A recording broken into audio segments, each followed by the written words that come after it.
नमस्ते प्रणाम। हमारे यूट्यूब चैनल पर आप सबका स्वागत है। मैं नीलम यादव एक शंकर भगवान का विवाह गीत लेके आई हूँ। जैसे लगेगा कमेंट में बताना। उनका भी विवाह का टाइम हो गया है। घुमरी घुमर शिव डमरू बजावे, अरे सती संग करबै बियाह रे ललनवा, अरे सती संग करबै बियाह रे ललनवा, अरे सती संग करबै बियाह रे ललनवा। घरमा से निकरी माता सुनै ना, अरे सुना भोला अरज हमारा रे ललनवा, अरे सुना भोला अरज हमारा रे ललनवा। घरमा से निकरी माता सुनै ना, अरे सुना भोला अरज हमारा रे ललनवा। बराहु बजनवा भोले बराहु बजनवा लैके आया शिव भोला, अरे तबै रचबै सती संग बियाह रे ललनवा, अरे तबै रचबै गौरा संग बियाह रे ललनवा। बराहु बजनवा लैके आया शिव भोला, अरे तबै रचबै सती संग बियाह रे ललनवा, अरे तबै रचबै सती संग बियाह रे ललनवा। हमारे का सासु मोरी भजन ना सोहै, अरे डमरू भजन से बियाह रे ललनवा। हमारे का सासु मोरी भजन ना सोहै, अरे डमरू भजन से बियाह रे ललनवा, डमरू भजन से बियाह रे ललनवा।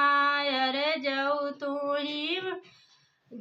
तू ही डमरू बजवा मोरे भोला, अरे सोची हाई सब आहे मादारी रे ललनवा, अरे सब सोचई आहे मादारी रे ललनवा, अरे सब सोचई आए हैं मादारी रे ललनवा।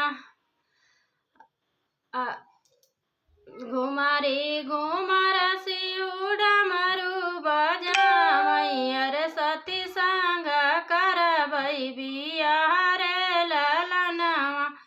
सोचै सती संग करबै बियाह रे ललनवा।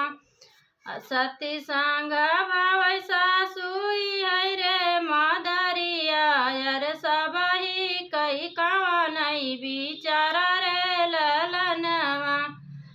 सती संग भावै सासुई है रे मादरिया, अरे सबही कई कवना बिचार रे ललनवा, अरे शोभा।